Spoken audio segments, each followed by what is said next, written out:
eu sei que, né, muito provavelmente todos que estão aqui conhecem o professor Ederson Mello, né? Eu tive a oportunidade de conhecê-lo na última Ampof, e a partir daí foi uma grande parceria aí que a gente tem estabelecido na construção de projetos, na troca de ideias, né? E um ótimo pesquisador, assim como um grande amigo, né? O Ederson, ele tem a sua graduação pela Estadual de Londrina, lá no Paraná, e aí depois o mestrado e o doutorado dele foram na Federal de Santa Catarina. No doutorado, inclusive, ele teve a oportunidade de atuar como pesquisador visitante na Brown University, nos Estados Unidos. Atualmente, coordena o programa de pós-graduação em filosofia da UFMA, é um excelente empreendimento aí que ele tem puxado aí, do qual todos nós estamos fazendo parte, e assim como, né, é líder do grupo em filosofia da lógica e da linguagem e membro do grupo de estudos em lógica e filosofia formal, né, o GELF. Hoje, o Ederson vai estar fazendo a sua fala, há contradições verdadeiras, considerações sobre o dialeteísmo.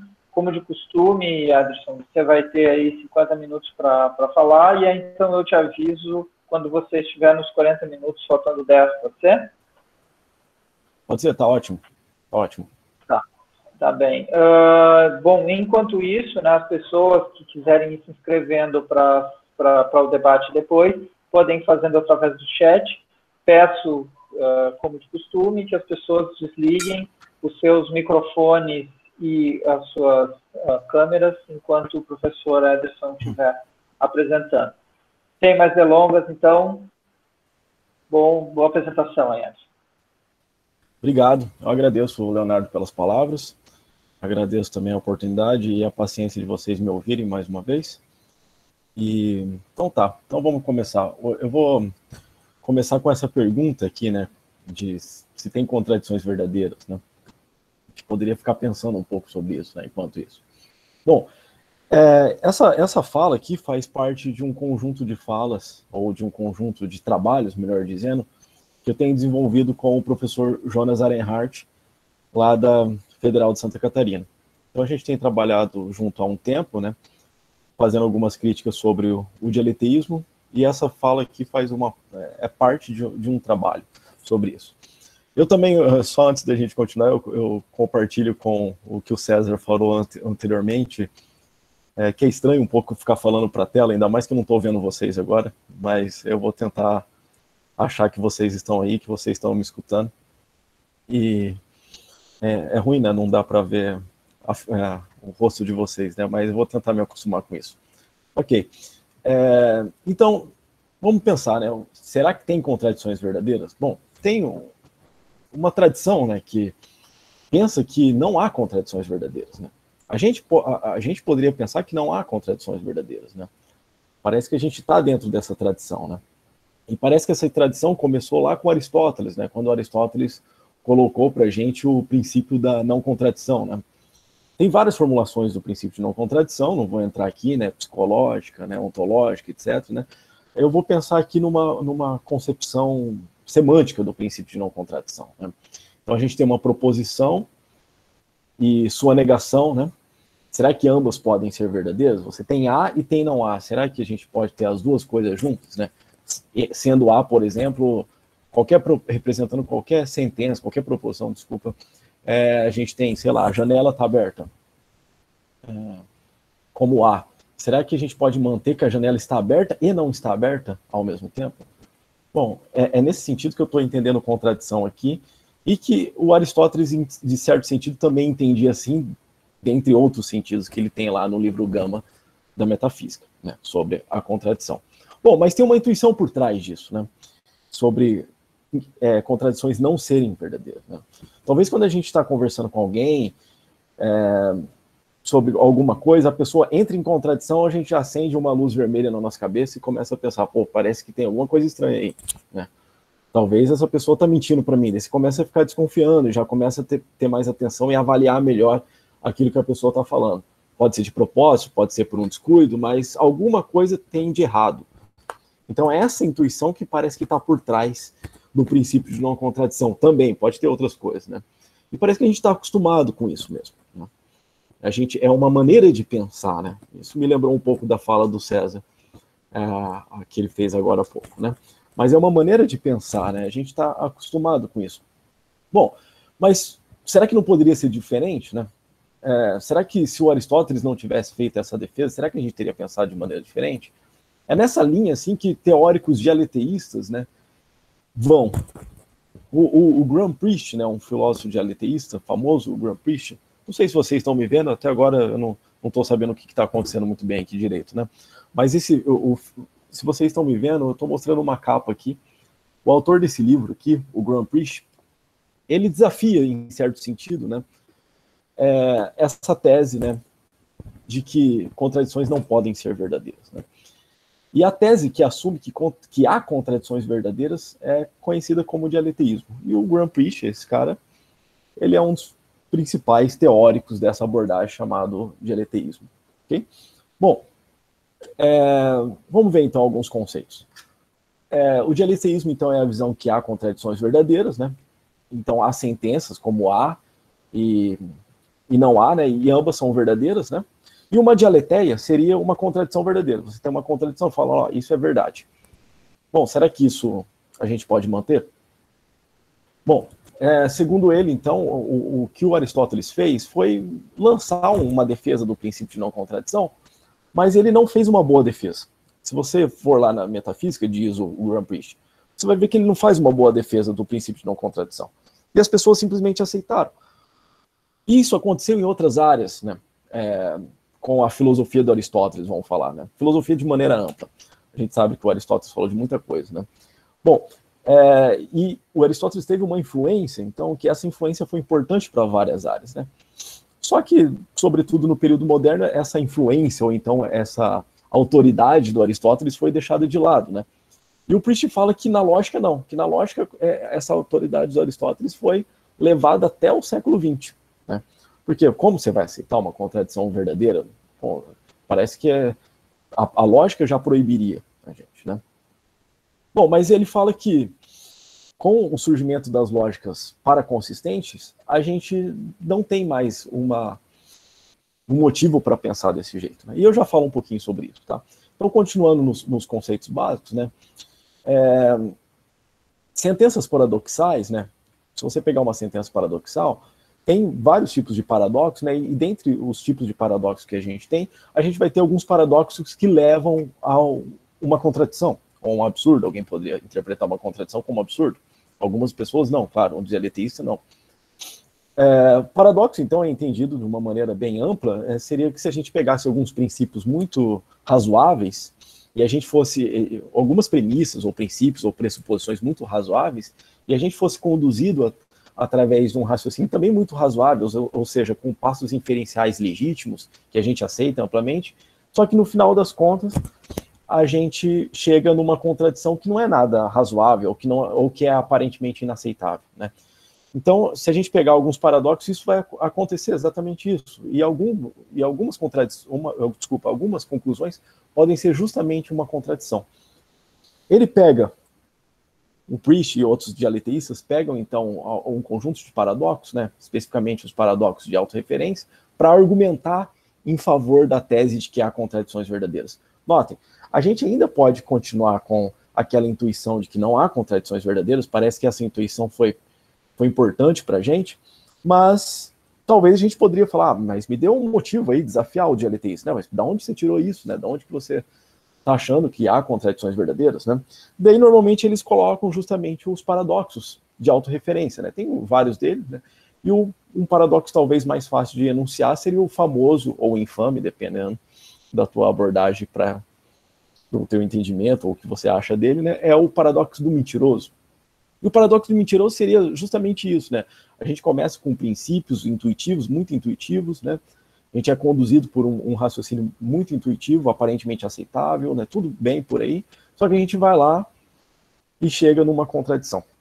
Aí parece que há algo errado, assim como a gente está conversando com alguém que entrou em contradição e a gente acendeu a luz vermelha, e quando a gente está diante do mentiroso, parece que tem algo errado. Bom, a gente poderia procurar, então, onde está esse erro e dissolver logo o paradoxo e se livrar disso, né? Mas os dialetistas afirmam que ninguém achou esse erro ainda e que, portanto, a gente tem que parar de ficar batendo o pé e aprender a viver com contradições, aprender que há contradições verdadeiras. Então, é basicamente essa ideia que eles têm, né, de maneira introdutória, né? Então, sentenças paradoxais seriam um motivo, né? Segundo eles, os principais motivos para a gente sustentar que há dialeteias ou que há contradições verdadeiras, né? E uma sentença contraditória, né? Na lógica que o Priest vai propor para a gente, ela incorpora alguma coisa que a gente chama de gluts, né? Comecei a traduzir isso agora como aglutinações. Demorou para eu achar uma tradução legal para isso, né? Mas agora, pelo menos, eu estou mais convencido como aglutinações. Então, quando eu falar aqui gluts ou aglutinações, eu vou estar entendendo a mesma coisa. E o que seria isso, né? Bom, a gente tem uma sentença que ela é verdadeira, depois por outro raciocínio, ou pelo mesmo raciocínio, a gente tem que a sentença, ou a mesma sentença, é falsa, né? Então a gente tem o seguinte resultado, né? A sentença é verdadeira e a sentença é falsa. Então quando a gente soma esses dois valores de verdade, o verdadeiro com o falso, a gente poderia falar que a gente tem uma aglutinação de valores de verdade. Isso é o entendimento intuitivo, assim, de gluts, ok? E os gluts, então, são valores de verdade que seriam capazes da gente atribuir esses valores para sentenças contraditórias ou que são contradições verdadeiras, que a gente está chamando aqui de dialeteias, ok? Bom, só que o seguinte, o dialetismo é a visão que algumas contradições são verdadeiras, não que todas as contradições são verdadeiras e muito menos que tudo é verdadeiro, né? Então, só que a gente tem, na maioria das lógicas, um princípio chamado princípio da explosão, né? Que a gente tem o seguinte, se a gente tem uma sentença ou uma proposição A e não A, a gente pode derivar qualquer coisa. Você poderia achar estranho esse princípio, falar, não, mas o que esse princípio vale, né? Mas ele vale na lógica clássica, ele vale em várias outras lógicas, né? Lógica intuicionista, etc., né? Então a gente poderia pensar, se a gente quer ter contradições verdadeiras, como o dialetista quer, a gente teria que pensar qual lógica seria apropriada para isso, né? Lógicas que invalidam esse princípio da explosão são conhecidas como lógicas paraconsistentes, né? E hoje em dia a gente tem um conjunto de lógicas paraconsistentes. Então o Priest fala, não, até o século XX a autoridade do Aristóteles reinou mesmo, né? Mas depois do surgimento das lógicas paraconsistentes, a gente não precisa mais dar um motivo lógico para não aceitar contradições, né? Bom, mas vamos lá para as questões que eu vou colocar aqui, né? A primeira questão é como evitar a trivialidade, então, né? Ou seja, a partir de uma contradição, essa lei clássica aqui me autoriza a derivar qualquer proposição, né? E outra questão seria o que a gente está entendendo por contradição, ou seja, a explosão seria intuitivamente entendido como de uma contradição a gente implica qualquer coisa. A gente pode inferir que, por exemplo, o Leonardo Ruivo é milionário, qualquer coisa, né? A gente pode inferir qualquer coisa que vocês quiserem, que o Márcio ganhou na Mega Sena, qualquer coisa desse tipo, né? Bom, seria bom, né, se fosse isso, né? Então, aceitar contradições garantiria muita coisa interessante, talvez, né? Então, alguém poderia falar, bom, mas como essas coisas não são verdadeiras, parece que a gente não pode aceitar contradições. Esse é o ponto. Se a gente for clássico e aceitar o princípio da explosão, né? Bom, como motivar contradições verdadeiras? Uma parte da resposta eu já dei, né? Eu falei que os dialeteístas entendem que os paradoxos semânticos ensinam a gente que há contradições verdadeiras. Essa seria a grande lição dos paradoxos, né? Bom, o seguinte, eu falei da explosão, né? Alguém poderia falar assim, não, mas é estranho falar que de uma contradição tudo se segue. Parece que é só porque o cara não gosta de contradição, né? Ele vai argumentar assim, não. Mas não é bem assim, né? Se você for ver bem, se a gente for analisar bem, o que está envolvido no princípio da explosão é muito intuitivo, né? Os princípios, né? Se a gente pega, então, suponha que tem uma contradição, A e não há aqui, né? Coloca uma hipótese, né? Você não sabe ainda se tem essas coisas, né? Você vai colocar isso como hipótese.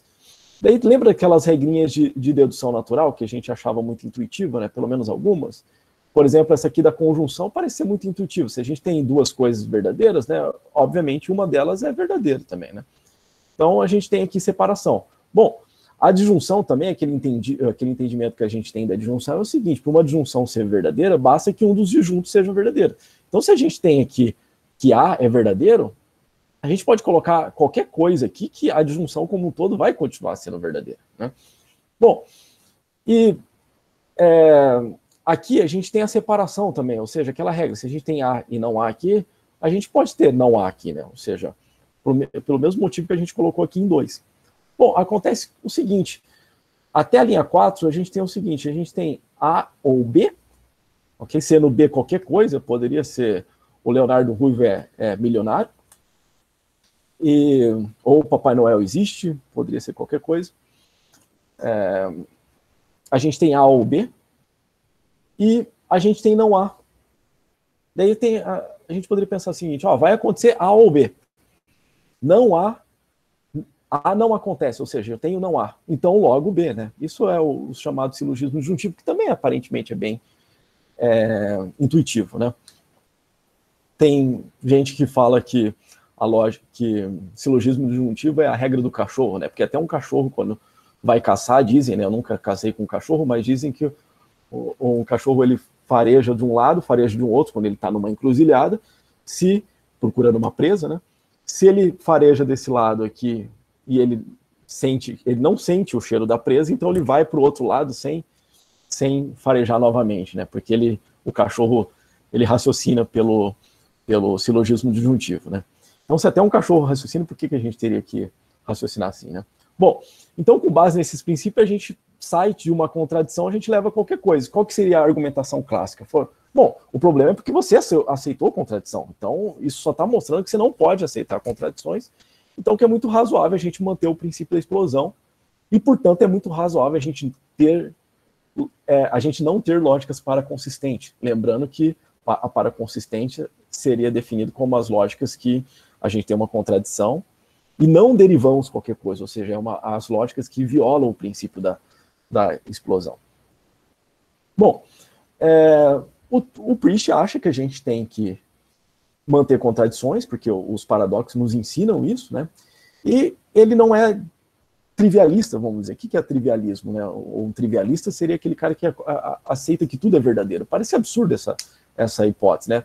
Aceitar que algumas contradições são verdadeiras, se ele der alguma razão para a gente, talvez não seja tão grave, né? Alguns teóricos da história da filosofia também defenderam, né, que há contradições verdadeiras, sendo a minoria, mas tem, né?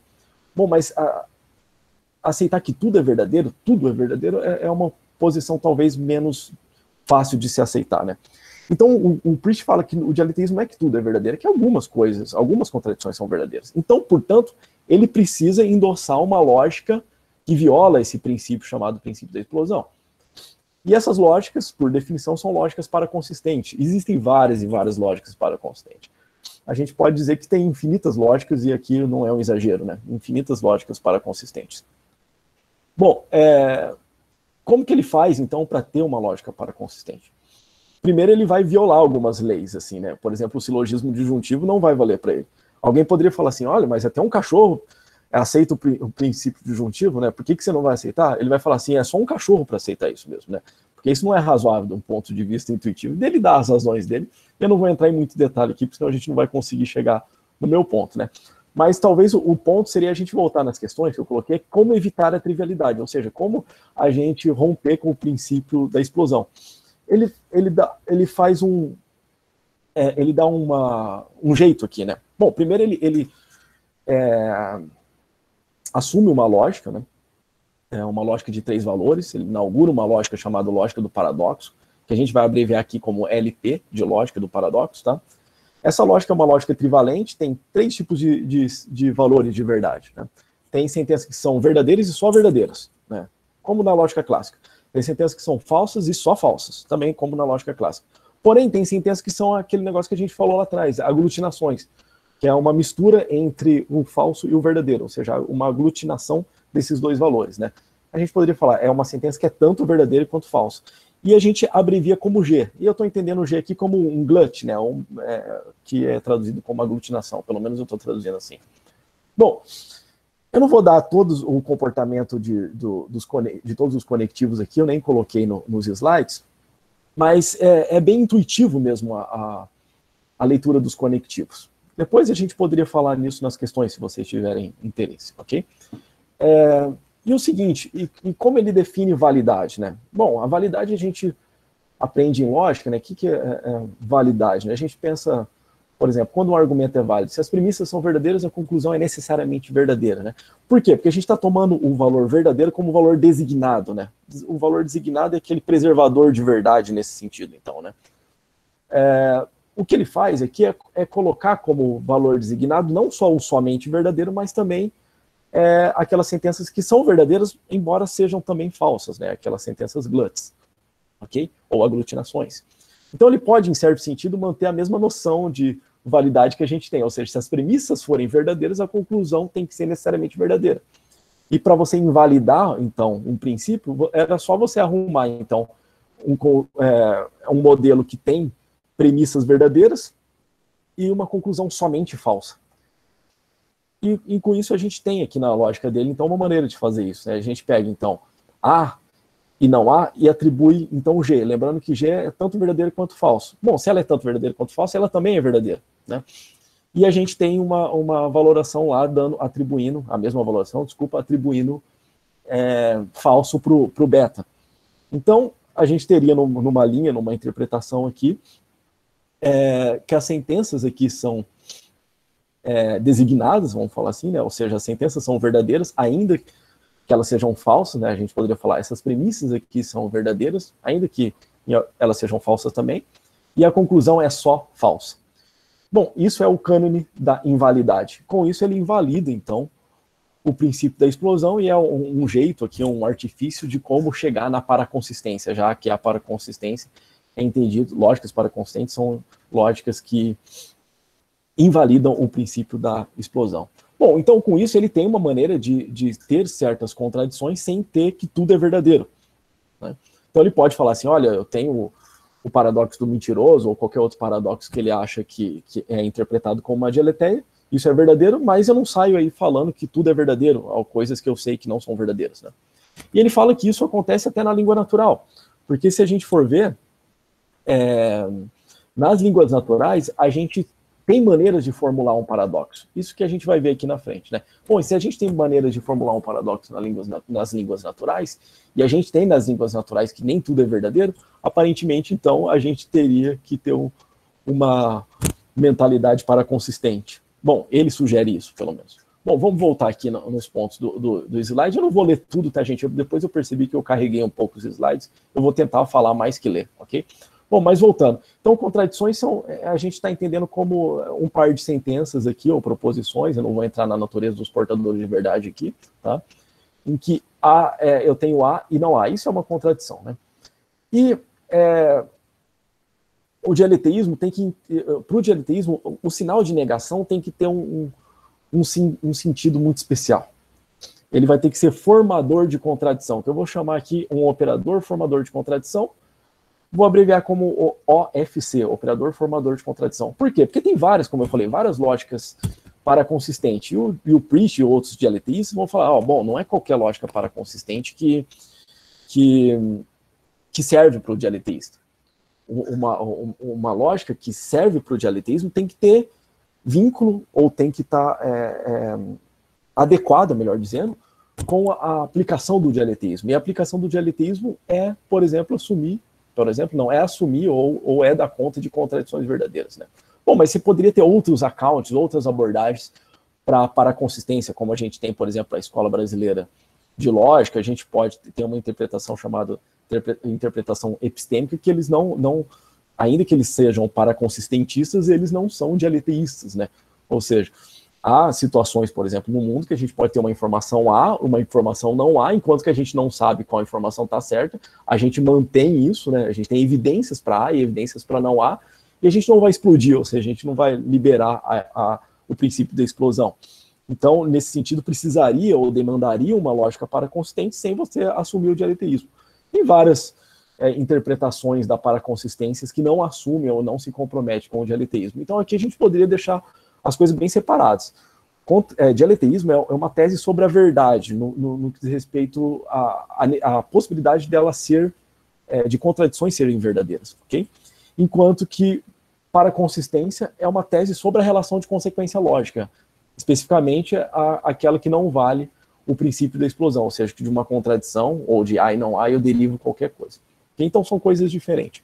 Bom, mas para dar certo o dialeteísmo, a gente tem que ter uma lógica capaz de interpretar o sinal de negação como um operador formador de contradição. Por quê? Ora, o dialeteísmo não é a tese que há contradições verdadeiras sem trivialidade, ou seja, algumas contradições são verdadeiras.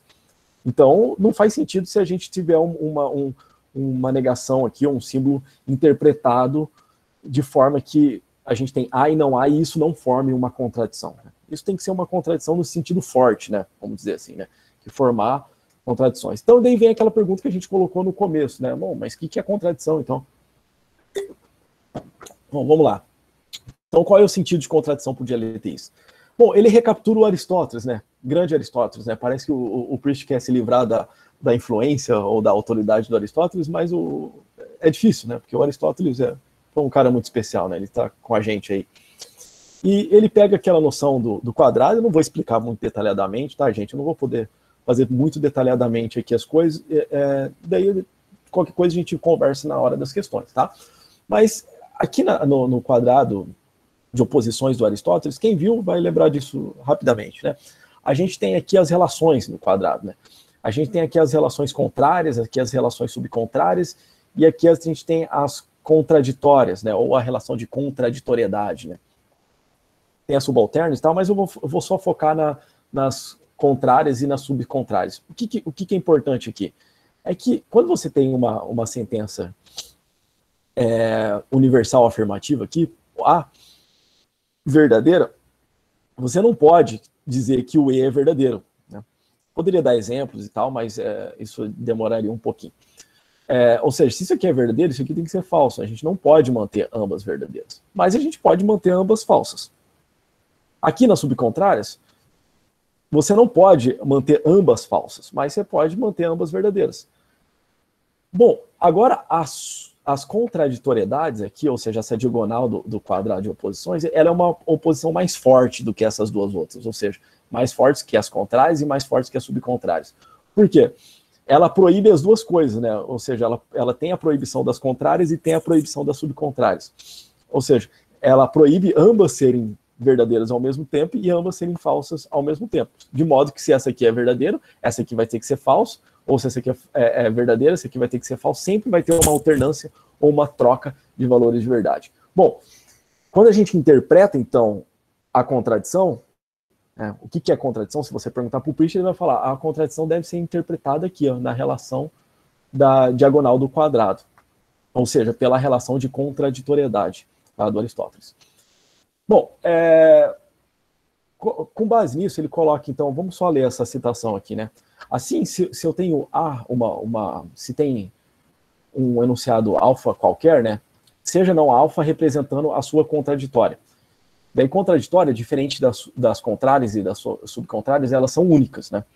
Pelo menos até a equivalência lógica. Mas qual relação vale entre elas? A lógica tradicional, ele vai mais que a lógica tradicional, né, que é do quadrado de oposição. Ele fala que o senso comum também está comprometido com isso, né? São ambos claros, né? Devemos ter pelo menos uma do par, mas não ambos. Então isso é importante. Ó, você tem A e não A. Você tem uma sentença e sua negação. Uma proposição e sua negação. Você tem que ter pelo menos uma, né? Ou seja, ao menos uma é verdadeira, mas você não pode ter ambas, né? Isso dá o seguinte sentido. Na verdade, a gente tem dois sentidos. Só que essa frase que está em negrito aqui, né? Bom, se a gente tem A e não A, a gente tem que ter pelo menos uma. Isso é o sentido que a gente chama de o sentido da exaustividade, ou seja, é exaustivo, né? E se você tem A e não A, você não pode ter ambas, é exclusividade, ou seja, A e não A se exclui, né? Então é esse sentido que aparentemente ele quer capturar. Isso que seria contradição para ele, ok? Ou seja, a negação da lógica paraconsistente dele deve capturar esse sentido de operador formador de contradição, sendo entendido nesse sentido da contraditoriedade do Aristóteles lá, do quadrado de oposição. Okay? Bom, na perspectiva dialeteísta, os paradoxos semânticos garantem a sobreposição entre verdade e falsidade. É aí que a gente começa a achar algumas coisas estranhas, mas vamos ver o que vocês acham, né?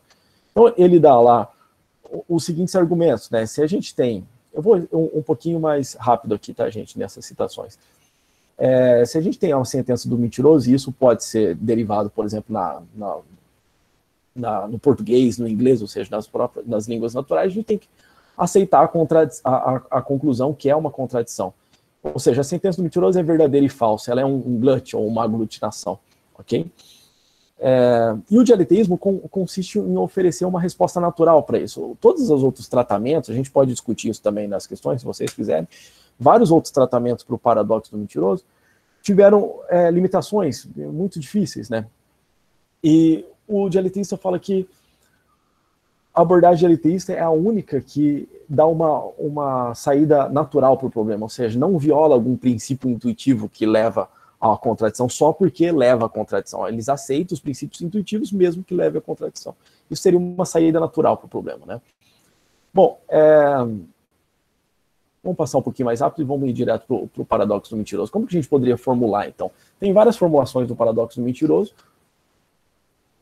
Eu vou pegar essa aqui, né? Pega uma sentença aqui, lambda, que diz que ela está dizendo sobre si mesmo que ela é falsa, né?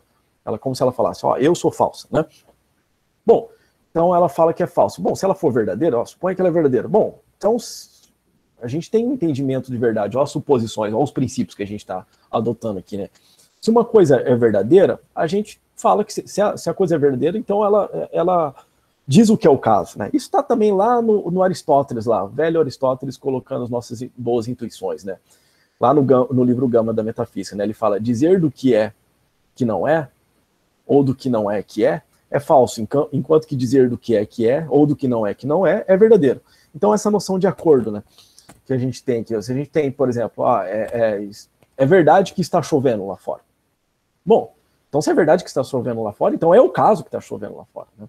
Então essa intuição que está desde lá da concepção de verdade que o Aristóteles coloca no livro Gama da Metafísica, né? Parece que a gente aceita isso.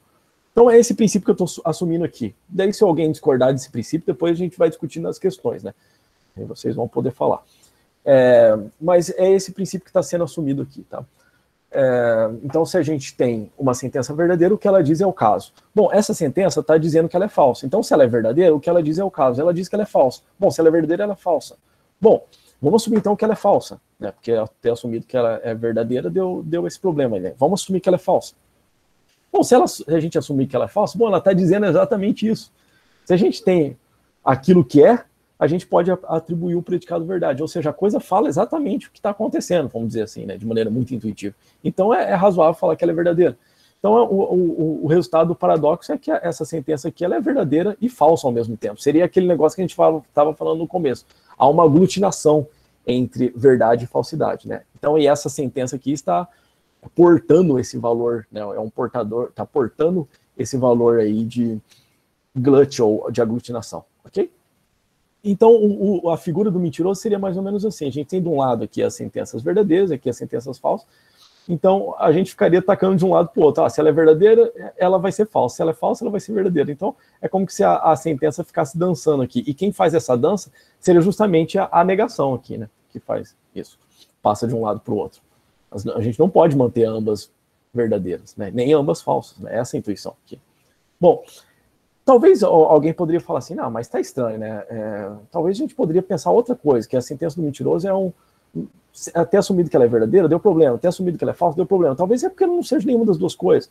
Talvez ela seja aquilo que a gente chama de uma lacuna de valor de verdade, ou um gap, né? Isso deu problema também, tá? Eu vou passar aqui, eu vou tentar ir um pouco mais rápido, tá? Nessa parte, senão não vou chegar no meu ponto. O problema é o seguinte, que há formas, fortalecidas do paradoxo, né? Se a gente fala que a sentença não é nem verdadeira nem falsa, em particular ela não é verdadeira. Então a gente pode formular essa nova versão do paradoxo aqui com sigma, né? Então eu vou falar, então sigma é não verdadeira. Bom, se ela for verdadeira, então o que ela diz é o caso, ela não é verdadeira. Bom, se ela não for verdadeira, ela está dizendo isso, ela não é verdadeira. Então daria no mesmo, a gente teria lá na conclusão uma contradição novamente. Então a gente muda o vocabulário, vamos dizer assim, mas não mudou o resultado, que é a contradição. os GLTistas, ele pega um fenômeno chamado fenômeno da vingança, que expõe justamente isso. Você pode escolher qualquer coisa, né? Depois a gente pode fazer o teste, né? Pode pensar qualquer coisa, ó, escolher qualquer categoria para você qualificar a sentença do mentiroso. Verdadeira, falsa, nem verdadeira nem falsa, não expressa proposição, qualquer categoria que você escolher, sempre a gente vai ter uma maneira de formular uma sentença do mentiroso, né? E que vai levar você, no fim das contas, lá à conclusão, uma contradição na conclusão, né? Bom, isso é chamado o problema da vingança, né? Então é como se você desse uma solução e um vingador pegasse a sua própria solução e apontasse para você, né? É o Revenge of the Liar, né? Bom, então ele vai falar assim, olha, não adianta você ir por essa saída de gaps ou essa saída de lacunas, né? Você vai ter que, hora ou outra, aceitar que há contradições verdadeiras, né? Bom, então isso seria justamente estabelecido pela vingança. E ele, para explicar esse fenômeno da vingança, ele assume um conceito que ele está chamando aqui de essência do mentiroso, né? E isso está por trás da vingança, né? Ele vai falar assim, ó, se você analisar o mentiroso, você pode mudar a roupagem dele, você pode construir ele como verdadeiro e falso, com lacunas, ou seja, você pode dar diferentes roupagens ou diferentes formulações para ele, mas o essencial vai permanecer. E o que é o essencial? Ele chama isso de essência do mentiroso, né? E eu vou ler aqui para vocês. A essência do mentiroso é uma construção retorcida, particular retorcida, que força uma sentença se ela está, ele chama de verdade bona fide aqui, né? Vamos chamar de verdades legítimas, né? Se ela está nas verdades legítimas, ela vai estar no resto. E se ela está no resto, ela vai estar na verdade legítima. Parece que vai ter aquela troca de valores de verdade, né? Então essa é a essência do mentiroso, né? Bom,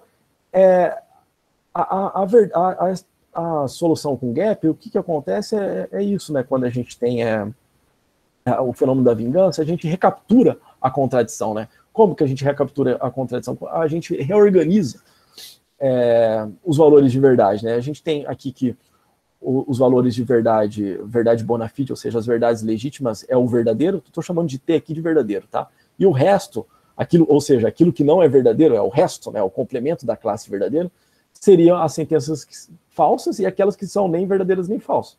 Bom, com isso a gente consegue colocar lá, como a gente colocou ali atrás, um problema, né? Ou seja, um paradoxo fortalecido com base nisso. Tá? Então sempre, de acordo com a essência do mentiroso, sempre a gente vai ter essa divisão entre verdades bona fide, ou verdades legítimas, e resto. Isso, em termos lógicos, para quem gosta bastante de lógica, para quem entende de lógica, e mesmo para quem não gosta bastante, mesmo para quem não entende muito de lógica, mas que já ouviu falar de lógica e fez um curso de lógica, ou leu algum livro de lógica, vai lembrar lá dos valores designados que a gente falou ali atrás também, né? Bom, então na lógica a gente tem os valores designados e os valores não designados, que a gente usa isso para definir consequência lógica, por exemplo. Então, em termos lógicos, a verdade bona fide aqui seria as sentenças designadas. E o resto, ou seja, aquilo que não é designado, as sentenças não designadas, vamos falar assim, ok? Então sempre a gente tem essa divisão. O que o Priest fala é que o seguinte, que o operador da negação adequado, ou seja, aquele operador formador de contradição, né, que a gente está chamando de OFC, desculpa, deve alternar, né, as sentenças entre essas duas classes, né, fazer aquela alternância, né, se a gente assume que ela está nessa classe, bom, o mentiroso vai mostrar que ela está na outra. Se ela está nessa outra classe, o mentiroso vai mostrar que ela está na outra. Bom, mas por quê? Porque a negação está sendo interpretada, que é a negação que joga ali, dessa maneira a envolver a contradição. E o mentiroso está revelando o sentido pré-teórico da contradição. E o princípio e o sentido pré-teórico da contradição captura aquilo que estava lá no quadrado do Aristóteles, ou seja, o ao menos uma e o não ambas, né? Então a gente tem a exclusividade e a exautividade. Para ter contradição, a gente precisa ter essas duas coisas, ok? Tá, eu vou passar aqui um pouco mais rápido também. Vamos ver aqui o que eu estou tentando ir para eu tentar chegar logo no ponto. Bom, a partir dessa noção aqui da essência do mentiroso, ele coloca um dilema também para o GAPS, né? Então ele vai falar que GAPS, né, ou seja, que essa saída que adota lacunas de valor de verdade, não vai capturar bem a essência do mentiroso, porque você resolve o mentiroso, entre aspas, né? a sentença do mentiroso vai ser nem verdadeira nem falsa, né? Se o gap, voltando aqui, né, ele está na classe resto, bom, a sentença do mentiroso é nem verdadeira nem falsa. A negação dela também é nem verdadeira nem falsa, ela não passa para essa outra classe e, portanto, ela não captura o sentido intuitivo de contradição. Esse que é o ponto. Okay? Então, além de ter o fenômeno da vingança, que seria uma maneira da gente reinterpretar as coisas aqui e trazer a contradição de volta, enquanto que não há contradição, não há mentiroso. Seguinte. E quando a gente restabelece a contradição, a gente tem o paradoxo mentiroso. Porém, a gente invalida a saída de gaps. Então esse que é o ponto. O Rich e outros demais dialeteístas vão falar assim, olha, só o dialeteísmo que é capaz de capturar tudo que a gente tem na linguagem, ou seja, ter força expressiva na linguagem. Ou seja, o gaps, por exemplo, se a gente for ver, a gente poderia ter essa saída gaps, mas se a gente quiser evitar a contradição, a gente poderia falar assim, bom, se o Vingador, né, vai colocar o problema justamente usando a minha solução, ou seja, com gap, eu poderia decidir não colocar gap na linguagem. Daí você tem a consistência, você não tem a contradição. Porém, você perde uma parte da linguagem, né? Você pode qualificar a sentença do mentiroso a partir de um vocabulário, ou usando, por exemplo, a palavra lacuna, mas você próprio não pode falar da palavra lacuna. Isso é estranho, né? Isso não captura as intuições da língua natural, o Priest diz. E a língua natural ela tem uma força expressiva, a gente pode falar de qualquer coisa que está na língua natural, né? Então, se a gente quer salvaguardar as intuições que está na língua natural, a gente tem que ter a capacidade total de expressividade, ok? E o problema é que isso leva para o Glutz, ou para sentenças verdadeiras e falsas, né? Ou seja, se a gente tem a expressividade total, você vai ter basicamente o seguinte dilema. Ou você não expressa tudo aquilo que você pode expressar, ou seja, a sua linguagem tem uma carência expressiva, ou você tem contradições verdadeiras. Bom, segundo os dialeteístas, você tem que ter contradições verdadeiras. Então, a expressividade é mais importante para o dialeteísmo, ok? Porque salvaguarda as intuições das línguas naturais. Bom, vamos lá. Então, seria basicamente isso, né, a figura da verdade, vamos falar assim, seria mais ou menos essa, né, para os dialeteístas, né? A gente tem, vamos voltar aqui, a gente tem sentenças verdadeiras, né, que as sentenças verdadeiras, elas são verdadeiras e também glut, lembrando que glut é aglutinação, né? Se é uma aglutinação, ela é verdadeira também, ainda que seja falsa, né? Então, as sentenças verdadeiras estão lá na classe designada. E aquilo que é resto é tudo aquilo que não é verdadeiro, tá? É o não designado. Bom, se a gente fosse colocar numa figura, seria mais ou menos assim. Se a gente pega todas as sentenças verdadeiras, coloca aqui nesse lado da figura, ok? No lado de cima, você pega tudo que não é verdadeiro, ok? Aqui você teria sentenças só verdadeiras. Verdadeira e só verdadeira, tá? Aqui você teria sentenças que é falsa e só falsa. Aqui você teria as sentenças que são aglutinações, verdadeiras e falsas, ok?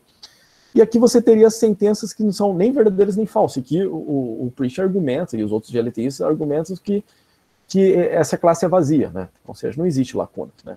Existem sentenças verdadeiras, sentenças falsas, sentenças verdadeiras e falsas, que a gente está chamando de aglutinações, tá? E o que o mentiroso faz? Oi, Leonardo. Só para avisar, se passaram 40 minutos, você tem mais 10. Obrigado, Leonardo. Eu vou tentar ser um pouco mais rápido aqui. Bom, a intuição, só o que eu quero colocar aqui é a intuição por trás. De acordo com a essência do mentiroso, a negação deveria passar as sentenças dessa classe aqui que a gente chama de resto, ou não designado, para a classe que a gente chama de verdades bona fide, ou verdades legítimas, que é a classe designada. Então esse seria o comportamento legítimo da contradição, da negação. Acontece que a negação de LP, da lógica do paradoxo, do Priest, não permite isso, porque você tem a sentença do mentiroso, ela vai ser verdadeira, e a gente vai colocar uma negação nela, ela vai ser também verdadeira. Então, tanto ela quanto a sua negação são verdadeiras. Isso daria aquela outra noção que a gente viu lá atrás, no quadrado de oposição do Aristóteles, que é a relação de subcontrariedade. Ambas são verdadeiras, né? Ou seja, não captura a diagonal do quadrado, né?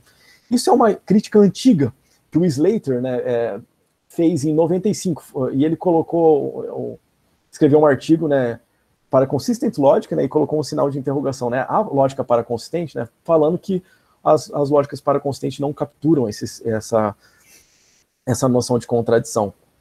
E o ILP seria o exemplo aqui, né.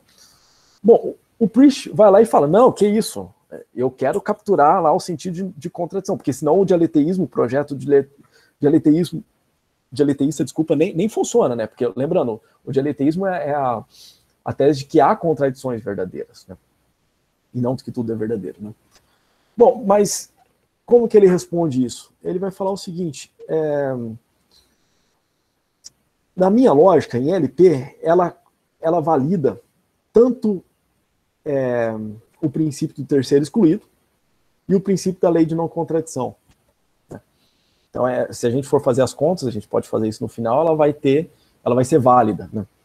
Bom, ele fala que o princípio do terceiro excluído captura aquela ideia lá de ao menos uma, eu tenho A e não A, ao menos uma é verdadeira, ou seja, a ideia de exaustividade. Enquanto que o princípio, a lei de não contradição vai capturar o não ambas, né?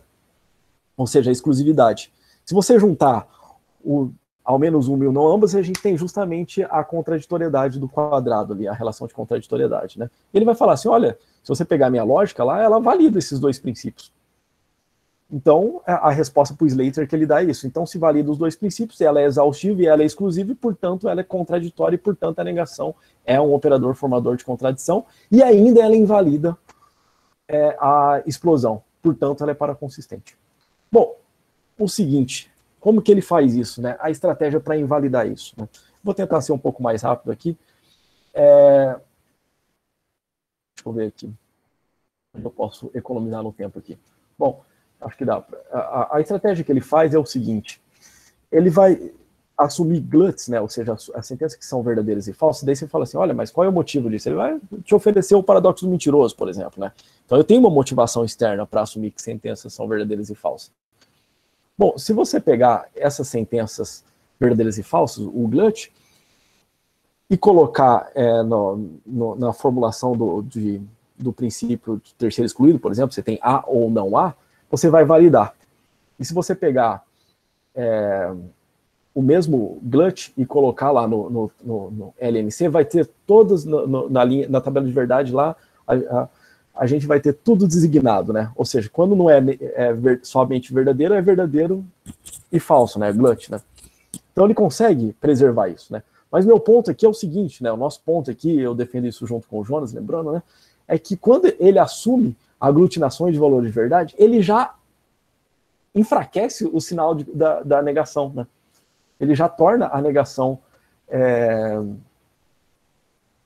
a negação mais fraca, né? Ele já assume a relação de subcontrariedade. Então, quando ele vai lá interpretar as formulações sintáticas, né, tanto de LNC quanto tanto da lei de não contradição, que supostamente daria um não ambos, ou seja, a exclusividade, quanto o princípio do terceiro excluído, que daria o ao menos uma, isso já está contaminado, ok? Ou seja, a negação já está fraca ao suficiente, né? Então não é porque a gente captura, não é porque a lógica valida uma lei sintática que ela representa aquilo que ela deveria representar, né? Ou que ela deve representar, ou aquilo que supostamente representaria. Isso é muito claro, inclusive para o próprio Priest, né? E isso que é estranho, né? Porque ele fala o seguinte, tem várias negações, por exemplo, várias negações paraconsistentes. Se você pegar a negação do Newton da Costa, ele dá exatamente esse exemplo, né? A negação dos sistemas do Newton da Costa, ele vai falar, ela é a relação de subcontrariedade. Se você pegar as lógicas intuicionistas, né? Ele vai falar, ela não valida o terceiro excluído, portanto, ela é uma lógica não exaustiva. Okay? Então ela não pode ser um formador de contradição. Então você pega uma sentença A e não A dentro da teoria intuicionista, isso não vai representar uma contradição, mas ele fala, não, depende do que você entende de contradição. Bom, de novo, entendendo contradição como a relação do quadrado. Então percebam, o que é importante aqui é a gente perceber o seguinte, que a interpretação pré-teórica, ou seja, antes da gente entrar na lógica, é fundamental. Ou seja, a lógica deve capturar aquela intuição. né? Então não é porque a gente valida uma lei sintática que a gente está validando aquela intuição. A gente está fazendo o caminho contrário. A gente tem que dar intuição para... A intuição tem que ir para a lei da lógica. Ou seja, a lei da lógica deve capturar aquela intuição, não o contrário.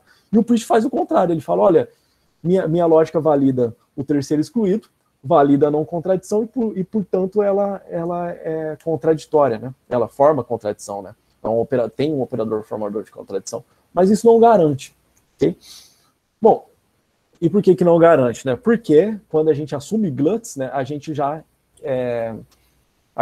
enfraquece o sinal da negação, interpretando isso como subcontrariedade e não como contraditoriedade.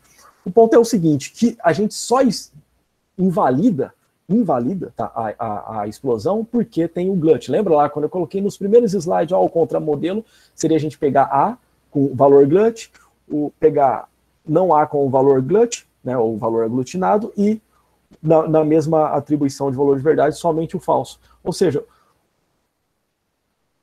a aglutinação tem um papel fundamental tanto para a invalidação da explosão e, portanto, tornar a lógica paraconsistente, quanto para a validação das duas leis sintáticas lá de LNC, que é a lei de não contradição, e quanto do princípio do terceiro excluído, que supostamente interpretaria o operador de negação como um operador formador de contradição.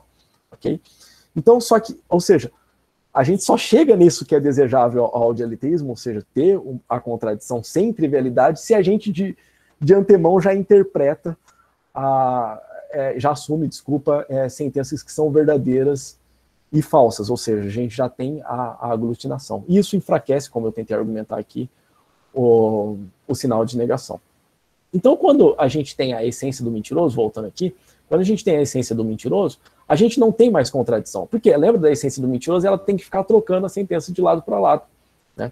Então, quando a gente tem a essência do mentiroso, então, há contradição, mas não há contradição verdadeira, porque você não pode, então, ter A verdadeiro e não A verdadeiro, porque senão você não vai conseguir trocar da verdade legítima para o resto, ou do designado para o não designado. Então, se você tiver o mentiroso, ou se você tiver a essência do mentiroso, você não tem contradição verdadeira. Ao passo que se você tem contradição verdadeira, você não tem mais a essência do mentiroso. Bom, se você tiver contradição verdadeira, você tem recursos, então, que é o glut, né, para tornar a lógica paraconsistente. Então, o dilema que a gente coloca aqui para o dialeteísta, isso aqui é uma das coisas que a gente argumenta, né, é o seguinte, ou o dialeteísta vai ter que interpretar contradições, assumir contradições, no sentido próprio lá que ele quer do Aristóteles, né, ou ele vai ter que ser paraconsistente. As duas coisas não dá. Portanto, se ele assumir uma negação mais fraca, ele vai ter a paraconsistência e não vai ter a contradição. Ao passo que se ele assumir uma negação mais forte, de relação de contraditoriedade, ele vai ter a contradição, mas não vai ter a paraconsistência. Ou seja, um dilema difícil para o dialeteísta. Lembrando que o dialeteísta quer interpretar contradições como contradições no sentido forte e ainda não ter trivialidade. Isso eu estou colocando aqui, a gente está colocando que isso é impossível. Tá? E quem mostra isso é justamente o mentiroso, tá? A essência do mentiroso. Né? Então, deixa eu passar aqui um pouco mais rápido. É o seguinte, né? A gente pode fazer uma espécie de... Eu não sei como está meu tempo aí, eu espero que eu tenha pelo menos mais uns 5 minutos para concluir aqui. O ponto aqui é que a gente pode sempre fazer uma espécie de vingança também dentro do... Oi, Anderson. Oi. Mais 1 minuto e aí depois você acaba entrando no tempo das perguntas. Ah, tá. Bom, vamos lá. Eu achei que tinha uns 5 minutos, mas vamos lá. Eu vou tentar. Talvez eu use uns 3, tá, Leonardo? Mas é o seguinte, a gente pode ter uma espécie de vingança aqui dentro do dialeteísmo, né? Bom, e qual que é essa vingança? Bom, se você colocar uma vingança do tipo, tem mais contradições, eles não vão estar nem aí, né? Porque eles estão querendo contradições. Então, o ponto não é ter contradições.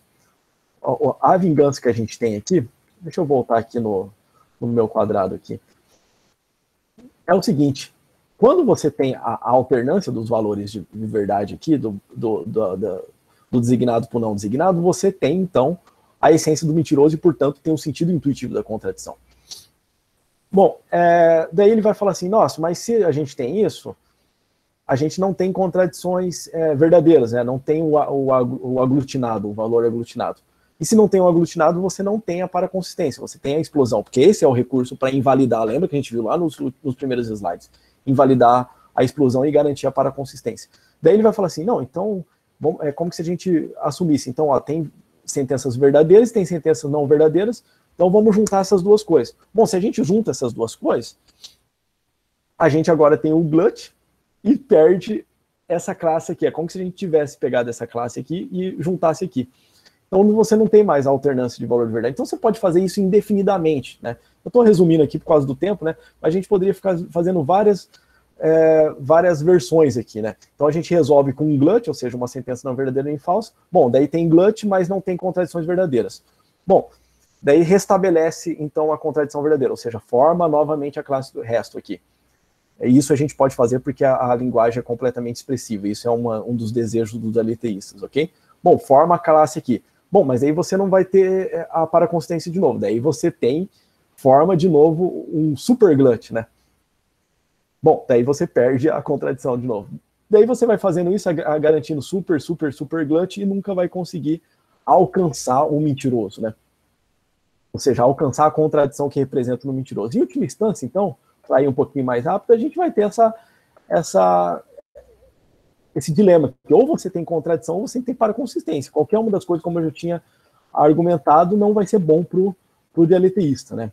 Isso pode ser colocado em termos você coloca um glut, não resolve, depois você coloca um super glut, não resolve, depois você coloca um super glut, não resolve. Né? Desculpa eu ter ido um pouco mais rápido nessa parte aqui, depois, dependendo da questão, a gente pode voltar aqui. Mas só para concluir, então, se a gente tiver um dispositivo para expressar a exclusão, né, ou seja, o não ambas aqui lá do quadrado de oposição do Aristóteles, uma negação que garante a exclusão e forma contradição, então, é incompatível com contradições verdadeiras, né?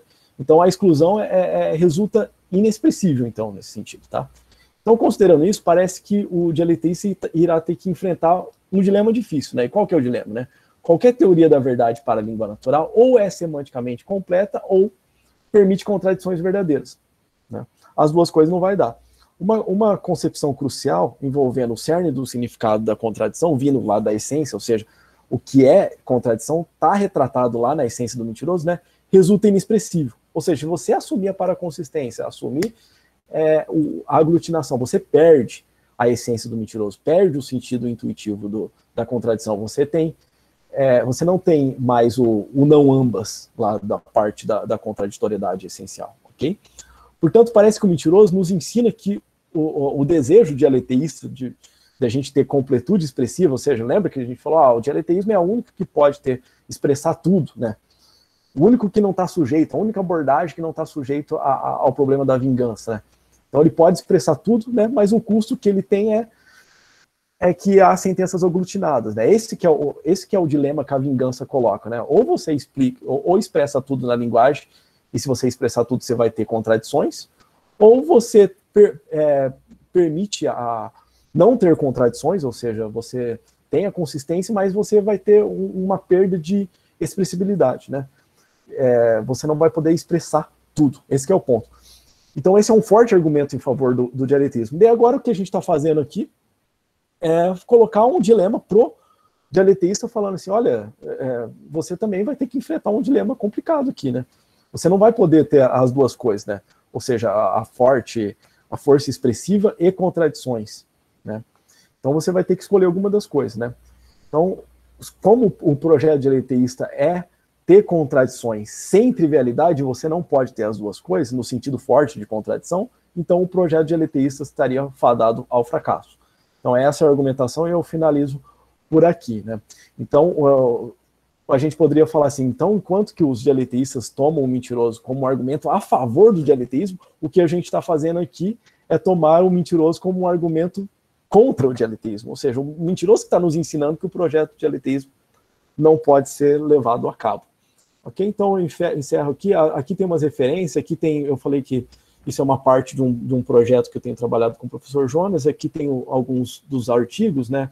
A gente tem publicado uma série de artigos sobre esse assunto, e se alguém tiver interesse, então tem aqui algumas indicações, tem na minha página também, eu posso passar o endereço da minha página, os pré-print de todos esses artigos estão disponíveis lá, então vocês podem pegar, E eu também a gente pode continuar conversando, tanto agora nas questões, e também por e-mail eu também estou disponível. Outras referências que eu usei aqui são essas aqui, e eu agradeço, então, obrigado. Muito